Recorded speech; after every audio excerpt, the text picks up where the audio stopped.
അപ്പൊ സ്വാഭാവികമായി അദ്ദേഹത്തിന്റെ മകനായ ശ്രീ മുരളീധരൻ രാഷ്ട്രീയത്തിന് അതീതമായി ഇങ്ങനെ ചിന്തിച്ചേ മതിയാകൂ, ഇങ്ങനെ പറഞ്ഞേ മതിയാകൂ. കാരണം അദ്ദേഹത്തെ സംബന്ധിച്ചിടത്തോളം അദ്ദേഹം പറയുന്നത് അദ്ദേഹത്തിന്റെ വ്യക്തിപരമായ വീക്ഷണത്തിലൂടെ നോക്കുമ്പോൾ കറക്റ്റാണ്. കാരണം ഇതിനകത്ത് 3 ഉദ്യോഗസ്ഥന്മാർ, അവരെ സംബന്ധിച്ച് എല്ലാ കാലത്തും അവരുടെ ട്രാക്ക് റെക്കോർഡ് വളരെ നല്ലതാണ്. നമുക്കറിയാം, സിബി മാത്യൂസ് ആയാലും വിജയനെ എല്ലാവരും വിളിക്കുന്ന സ്മാർട്ട് വിജയൻ എന്നാണ്, അത്ര സ്മാർട്ടാണ് അയാൾ. കെ ജോഷ, ഇവരൊക്കെ സംശയത്തിന് അതീതമായി പ്രവർത്തിച്ച പാരമ്പര്യമുള്ള ട്രാക്ക് റെക്കോർഡുള്ള പോലീസ് ഉദ്യോഗസ്ഥന്മാരാണ്. ശ്രീ കരുണാകരന്റെ കാലത്തും ഒരു രാഷ്ട്രീയ സമ്മർദ്ദത്തിനും സ്വാധീനത്തിനും വഴങ്ങാത്ത ആളുകളാണ് ഈ 3 പേർ. അപ്പൊ സ്വാഭാവികമായും 17 ദിവസം കൊണ്ട് അവർ ഒരു കാരണവശാലും ഒരു ബാഹ്യമായ സമ്മർദ്ദത്തിന് വിധേയമായി എന്തെങ്കിലും ഒരു കാര്യം ചെയ്തതായി എനിക്ക് വിശ്വസിക്കാനാവില്ല. താങ്കൾ പറഞ്ഞു വന്നത് കെ മുരളീധരൻ ഇന്നിപ്പോൾ ഈ ചർച്ചയിൽ പ്രകടിപ്പിച്ച വികാരത്തെ കോൺഗ്രസിന്റെ MLA-യുടെ അഭിപ്രായമായി കണക്കാക്കേണ്ടതില്ല, കെ കരുണാകരന്റെ മകന്റെ അഭിപ്രായമായി മാത്രം കണക്കാക്കിയാൽ മതി എന്നാണോ? അതല്ല ഞാൻ പറഞ്ഞത്. ശ്രീ മുരളീധരൻ ഇപ്പൊ MLA ആണ്, അദ്ദേഹം കോൺഗ്രസിന്റെ സമുന്നതനായ നേതാവാണ്. ഇതൊക്കെയാണെങ്കിലും ആത്യന്തികമായി അദ്ദേഹം കരുണാകരന്റെ മകനാണ്. തന്റെ പിതാവിനുണ്ടായ അപമാനം, അതിലൂടെ തനിക്കും തന്റെ കുടുംബത്തിനും ഉണ്ടായ അപമാനം, ആ അപമാനം സഹിച്ച ഒരു വ്യക്തി എന്നുള്ള നിലയ്ക്ക് അദ്ദേഹത്തിന്റെ ആവശ്യത്തെ ഒരിക്കലും ഞാൻ വില കുറച്ചു കാണുന്നില്ല, തള്ളി പറയുന്നില്ല. ശ്രീ മുരളീധരന്റെ സ്ഥാനത്ത് മറ്റാരാണെങ്കിലും ഇങ്ങനെ ചിന്തിക്കൂ, ഇങ്ങനെ പറയൂ, ഇങ്ങനെ പ്രവർത്തിക്കൂ, അതിലൊന്നും ഞാനൊരു കുറ്റം.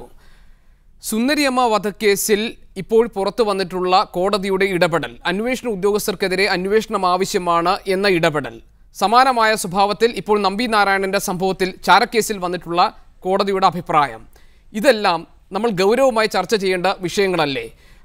നമ്പി നാരായണനെതിരെ താങ്കൾ പറയുന്നു പ്രാഥമികമായ തെളിവുകൾ മാത്രമേ അവർ ശേഖരിച്ചിട്ടുള്ളൂ, പ്രാഥമിക അന്വേഷണം മാത്രമേ നടത്തിയിട്ടുള്ളൂ, 17 ദിവസത്തെ അന്വേഷണം മാത്രമേ നടത്തിയിട്ടുള്ളൂ എന്നെല്ലാം പറയുമ്പോഴും ചാരക്കേസിനെ ഈ പുതിയ മാനങ്ങളിലേക്ക് എത്തിക്കാൻ നമ്പി നാരായണനെയും മറ്റ് ശാസ്ത്രജ്ഞരെയും കേന്ദ്രീകരിച്ച് കള്ളക്കഥകൾ കെട്ടിച്ചമച്ച് ഒരു വലിയ രാജ്യദ്രോഹ കുറ്റം ചുമത്തി ഈ കേസിനെ പുതിയ മാനങ്ങളിലേക്ക് എത്തിക്കാൻ സഹായകരമാകുന്ന തരത്തിലാണ് ഈ പ്രാഥമിക അന്വേഷണത്തിലെ വിവരങ്ങൾ മാറിയിട്ടുള്ളത്. അങ്ങനെ അത്തരമൊരു വ്യാജ കേസ് സൃഷ്ടിക്കാൻ പാകത്തിന് വേണ്ട വിവരങ്ങൾ നൽകിയ ഉദ്യോഗസ്ഥർക്കെതിരെ നടപടി വേണം എന്ന് കോടതി പറയുമ്പോൾ, എന്ന CBIയുടെ റിപ്പോർട്ട് കോടതി ശരിവെക്കുമ്പോൾ, അതിന് തടസ്സം നിൽക്കുവാൻ സർക്കാർ അതിന് തടസ്സം നിൽക്കുമ്പോൾ സ്വാഭാവികമായി പൊതുസമൂഹം ഇത് ചർച്ച ചെയ്യേണ്ടതല്ലേ? നിയമവൃത്തങ്ങൾ ഇത് ചർച്ച ചെയ്യേണ്ടതല്ലേ? തികച്ചും ഗൗരവമായി ചർച്ച ചെയ്യേണ്ടതാണെന്ന് തന്നെയാണ് എൻ്റെ അഭിപ്രായം. അത് സംശയമില്ല. പക്ഷെ ഇവിടെ നമ്മൾ അതോടൊപ്പം കൂട്ടി വായിക്കേണ്ടതും ചർച്ച ചെയ്യേണ്ടതുമായിട്ടുള്ള മറ്റ് ചില സംഗതികളുണ്ടാവും. ഒന്ന്, വൈകാരികമായി ഇത്തരം കാര്യങ്ങളോടുള്ള പ്രതികരണം, ആ ഒരു സമീപനം, അത് എത്രമാത്രം ഏതളവിൽ നമുക്ക് പൊതുസമൂഹത്തിന് സ്വീകാര്യമാകും. 2, അന്നത്തെ ഭരണകൂടത്തിന്റെ സാധ്യതകൾ ഉപയോഗിച്ചുകൊണ്ട്, പോലീസിന്റെ സാധ്യതകൾ ഉപയോഗിച്ചുകൊണ്ട്, പത്രങ്ങളിലെ സ്വാധീനം ഉപയോഗിച്ചുകൊണ്ട് ഈ വാർത്തകൾ കെട്ടിച്ചമയ്ക്കുക. ഇപ്പോൾ നമ്മുടെ ശ്രീമാൻ ചെറിയാൻ ഫിലിപ്പ് കുറ്റസമ്മതം എന്ന നിലയ്ക്ക് അദ്ദേഹം പറയുന്നുണ്ട് അന്ന് അതിൽ പങ്കാളിയായിരുന്നു എന്ന്. അന്ന് അദ്ദേഹം ചെയ്തു എന്ന് പറയപ്പെടുന്ന കാര്യമാണോ ശരി, ഇപ്പോൾ അദ്ദേഹം പറയുന്ന കാര്യമാണോ ശരി എന്ന് അദ്ദേഹത്തിന്റെ വിശ്വാസ്യത തന്നെയാണ് ഈ അവസരത്തിൽ ചോദ്യം ചെയ്യുന്നത് അദ്ദേഹം മനസ്സിലാക്കട്ടെ. ഓരോ കാലത്തും തങ്ങൾക്കനുയോജ്യമായ രീതിയിൽ വാർത്തകൾ സൃഷ്ടിക്കുകയും അത് പൊടിപ്പും തൊങ്ങലും വെച്ച് പ്രചരിപ്പിക്കുകയും അത് ഈ സ്വീകരിക്കുന്ന പൊതുജനങ്ങളുണ്ടല്ലോ, ആ പൊതുജനങ്ങൾ സത്യമാണെന്ന് വിശ്വസിച്ച് സ്വീകരിച്ച് നെഞ്ചിലേറ്റിയ ഒരു കാലഘട്ടം ഉണ്ടായിരുന്നു. ഇന്നും പത്രങ്ങൾ, നിങ്ങളടക്കമുള്ള പത്രങ്ങൾ പുറത്തുവിടുന്ന വാർത്തകൾ, കൊണ്ടുവരുന്ന വാർത്തകൾ, ഇതെല്ലാം സത്യമെന്ന് വിശ്വസിക്കുന്ന, രാവിലെ പത്രം എടുത്ത് നോക്കുന്ന ആളുകൾ, ഈ മീഡിയയുടെ മുമ്പിൽ 9 മണിക്ക് ഇരിക്കുന്ന ആളുകൾ, അവർ മുഴുവൻ കണ്ണടച്ച് വിശ്വസിക്കുകയാണ് നിങ്ങൾ പറയുന്നത് മുഴുവൻ സത്യങ്ങളാണ്. ആ സത്യം വിശ്വസിച്ച ആളുകളെ മുഴുവൻ കൊഞ്ഞനം കുത്തുന്ന രീതിയിൽ ഒരു കാലഘട്ടത്തിൽ ഭരണത്തിന്റെ സ്വാധീനം ഉപയോഗിക്കുകയും പത്രങ്ങളെ വളച്ചൊടിക്കുകയും ചെയ്തതിന്റെ പേരിൽ ചരിത്രപരമായ മാപ്പ് പറയേണ്ട ഒരു അവസ്ഥയിലാണ് അവരെത്തിയിരിക്കുന്നത്. ഇനി ഉദ്യോഗസ്ഥന്മാരുടെ കാര്യം, ഈ കേരള പോലീസ് സമർപ്പിക്കുന്ന മുഴുവൻ കുറ്റപത്രങ്ങളും ശരിയാണെന്നൊന്നും ഞാൻ ഒരു കാലത്തും വിശ്വസിച്ചിട്ടില്ല. ഒരു അഭിഭാഷകൻ എന്ന നിലയിൽ അവരുടെ പല കേസുകളിലും അവർ സമർപ്പിച്ചുള്ള കേസുകൾ കള്ളക്കേസുകളാണെന്ന് വിശ്വസിക്കുകയും മീഡിയയിലും കോടതിയിലും എല്ലാം ഇക്കാര്യം തുറന്നു പറയുകയും ചെയ്തിട്ടുണ്ട്. CBIയുടെ കാര്യങ്ങളാണെങ്കിൽ അതുപോലെ തന്നെ. ഇതൊന്നും ഒരു അന്തിമ വാക്കുകളല്ല, ഗോസ്പൽ ട്രൂത്ത് പോലെ നമുക്ക് സ്വീകരിക്കാവുന്ന കാര്യങ്ങളൊന്നുമല്ല. തെളിവിലൂടെ പുറത്തു വരേണ്ട, ഒരുപക്ഷെ പോലീസിന് വ്യത്യസ്തമായിട്ടുള്ള അഭിപ്രായങ്ങൾ, പോലീസിന്റെ വ്യത്യസ്തമായിട്ടുള്ള സാഹചര്യങ്ങൾ, താല്പര്യങ്ങൾ, ഇവയ്ക്ക് വേണ്ടി കേസുകൾ സൃഷ്ടിക്കുന്നുണ്ടാകാം, തെളിവുകൾ സൃഷ്ടിക്കുന്നുണ്ടാവാം.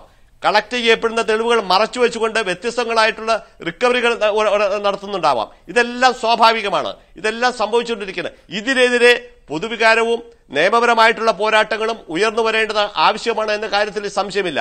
പക്ഷെ ഒരു കാര്യം മനസ്സിലാക്കേണ്ടത്, നേരത്തെ ശ്രീ ചെറിയാൻ ഫിലിപ്പ് സൂചിപ്പിച്ച പോലെ വാർത്തകൾ സൃഷ്ടിച്ചുകൊണ്ട് വൈകാരികമായി അന്നത്തെ ഗവൺമെന്റിലെ ഭരണത്തലവനെതിരെ ആഞ്ഞടിക്കുന്നതിന് വേണ്ടിയിട്ടുള്ള ഒരു രീതിയിൽ പോകുമ്പോൾ തന്നെ ഉദ്യോഗസ്ഥന്മാർക്ക് അതിലെന്താ പങ്കാളിത്തം ഉണ്ടായിരുന്നു എന്നുള്ള കാര്യമാണ് പരിശോധിക്കപ്പെടാതെ പോകുന്നതാണ് നമ്മുടെ പ്രധാന പോയിന്റ്. അങ്ങനെ നോക്കുമ്പോൾ ഈ ഉദ്യോഗസ്ഥന്മാര് അവർ ചെയ്തത് ശരിയാണെങ്കിൽ, അല്ലെങ്കിൽ പിന്നീട് CBI കണ്ടെത്തിയത് പൂർണ്ണമായിട്ടും ശരി, CBI കണ്ടെത്തിയ കാര്യവും പിന്നീടും മാറ്റുരച്ചു നോക്കേണ്ട ആവശ്യങ്ങളൊന്നും വന്നിട്ടില്ല. അതുകൊണ്ടാണല്ലോ ഒരു സംസ്ഥാന ഗവൺമെന്റ് ആ റിപ്പോർട്ട് സ്വീകരിക്കാതിരുന്നത്.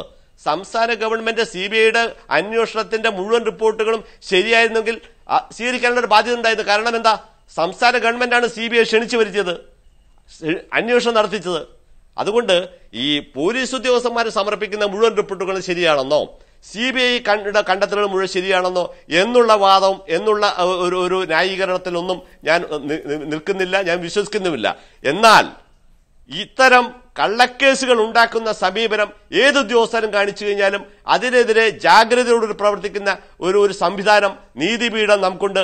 ആ നീതിപീഠത്തിന് പൊതുസമൂഹം പിന്തുണ കൊടുക്കേണ്ടത് ആവശ്യമാണ് എന്ന് മാത്രമാണ് എനിക്കിവിടെ പറയാനുള്ളത്. ശ്രീ ചെറിയാൻ ഫിലിപ്പ്, താങ്കളുടെ പ്രതികരണം കൂടി ചർച്ച അവസാനിപ്പിക്കുമ്പോൾ. അതായത് ഈ പറയുന്ന അന്വേഷണ സംഘം നടത്തിയ പരിമിതമായ അന്വേഷണ ദിവസങ്ങളാണെങ്കിൽ കൂടിയും അവർ കണ്ടെത്തിയത് നമ്പി നാരായണൻ, ശശികുമാറും ചാരന്മാർ തന്നെയാണെന്നാണ്. അതായത് എന്തോ അവർ ചോർത്തി കൊടുക്കുന്നു എന്നാണ്. രണ്ടാമത്, അന്ന് പോലീസിലുണ്ടായിരുന്ന ഗ്രൂപ്പ് രാഷ്ട്രീയത്തിൻ്റെ ഭാഗമായി കരുണാകരൻ്റെ ഏറ്റവും വിശ്വസ്തനായിരുന്നു IG രമൺ ശ്രീവാസ്തവ. രമൺ ശ്രീവാസ്തവ ചാരവൃത്തിയുമായി ബന്ധപ്പെട്ട ആളാണ്, ചോർത്തി കൊടുക്കുമെന്ന് പറഞ്ഞു. ഇത് ഹൈക്കോടതിയിൽ ഇത് സംബന്ധിച്ചുള്ള വിവരങ്ങൾ ഈ അന്വേഷണ സംഘം കൊടുത്തു. അതിൻ്റെ അടിസ്ഥാനത്തിൽ IG രമൺ ശ്രീവാസ്തവയെ ആ സ്ഥാനത്തുനിന്ന് മാറ്റണമെന്ന് തരത്തിൽ തന്നെ ഹൈക്കോടതിയിൽ നിന്നൊരു കമൻറ്റ് വന്നു. പക്ഷേ UDFൻ്റെ കമ്മിറ്റി കൂടിയിട്ട് എ ഗ്രൂപ്പ് മാത്രമല്ല, ഏറെക്കുറെ എല്ലാവരും ഒരുമിച്ച് തന്നെ രമൺ ശ്രീവാസ്തവയെ മാറ്റണമെന്ന് പറഞ്ഞു. അപ്പോൾ കരുണാകരൻ പറഞ്ഞു, ഞാൻ നടത്തിയ അന്വേഷണത്തിൽ ഈ പറയുന്ന രമൺ ശ്രീവാസ്തവയുടെ ഭാഗത്തു നിന്നോ ചാരവൃത്തിയുമായി ബന്ധപ്പെട്ട ഒരു തെളിവോ ഒന്നുമില്ലാത്ത സാഹചര്യത്തിൽ അന്വേഷണ സംഘം മുഖ്യമന്ത്രിയായിരുന്ന കരുണാകരനെ കണ്ടതാണ്. എനിക്ക് ബോധ്യപ്പെടുന്ന തരത്തിലുള്ള ഒരു തെളിവില്ലാത്തത് കൊണ്ട് എനിക്ക് രമൺ ശ്രീവാസ്തവയെ മാറ്റാൻ സാധിക്കില്ല എന്ന് പറഞ്ഞു. അപ്പോൾ രമൺ ശ്രീവാസ്തവയെ സംരക്ഷിക്കാൻ ശ്രമിക്കുന്നു എന്ന തരത്തിൽ തന്നെയാണ് ഈ ഉദ്യോഗസ്ഥന്മാർ നിന്നത്. അതുകൊണ്ട് അന്നുണ്ടായിരുന്ന പോലീസ് ഗ്രൂപ്പിൻ്റെ ഭാഗമായുള്ള കള്ളക്കളിയാകാം. എന്നിരുന്നാലും ഈ CBI പറഞ്ഞത് 100% ശരിയാണെന്നുള്ള വിശ്വാസമൊന്നും എനിക്കില്ല. എങ്കിൽ പോലും ഈ കേസിനെ സംബന്ധിച്ചിടത്തോളം കള്ളക്കേസ് തന്നെയാണെന്ന് ബലമായി വിശ്വസിക്കുന്നു. കാരണം ആ ദിവസങ്ങളിൽ ഈ പോലീസ് ഉദ്യോഗസ്ഥങ്ങളിൽ നിന്നും വിവരങ്ങൾ ചോർത്തി കിട്ടിക്കൊണ്ടിരുന്നത് ഉമ്മൻചാണ്ടിക്ക് തന്നെയാണ്. ആ വിവരങ്ങൾ എന്നെപ്പോലുള്ള ആൾ കൈമാറിയിരുന്നു. അപ്പോൾ സ്വാഭാവികമായിട്ടും ഞങ്ങൾക്കെല്ലാം കിട്ടിയിട്ടുള്ള വിവരമനുസരിച്ച് ഈ കള്ളക്കേസ് കെട്ടിച്ചമച്ചതാണെന്ന് നിസ്സംശയം പറയാൻ എനിക്ക് സാധിക്കും. അതുകൊണ്ട് ഈ പറയുന്ന ഒരു പാപഭംഗിലമായ ഈ കുറ്റകൃത്യത്തിൽ പങ്കാളിയായതിൽ എൻ്റെ മനസ്സിൽ വളരെയേറെ വേദനയുണ്ട്. ആ വേദന കൂടിയാണ് ഞാൻ സംസാരിക്കുന്നത്. റൈറ്റ്. വ്യാജ തെളിവുകൾ അടുക്കി വെച്ച് രാജ്യദ്രോഹ കുറ്റം ചുമത്തുമ്പോൾ കാലം നീതി ഉറപ്പാക്കട്ടെ. വളരെയധികം നന്ദി ശ്രീ രാജ്മോഹൻ ഉണ്ണിത്താൻ, അഡ്വക്കേറ്റ് AP ഉദയഭാനു, ഒപ്പം തന്നെ ശ്രീ ചെറിയാൻ ഫിലിപ്പ് ചർച്ചയിൽ പങ്കെടുത്തതിന്. ഇന്നത്തെ സ്പെഷ്യൽ എഡിഷൻ പൂർണ്ണമാകുന്നു. Good bye, good night.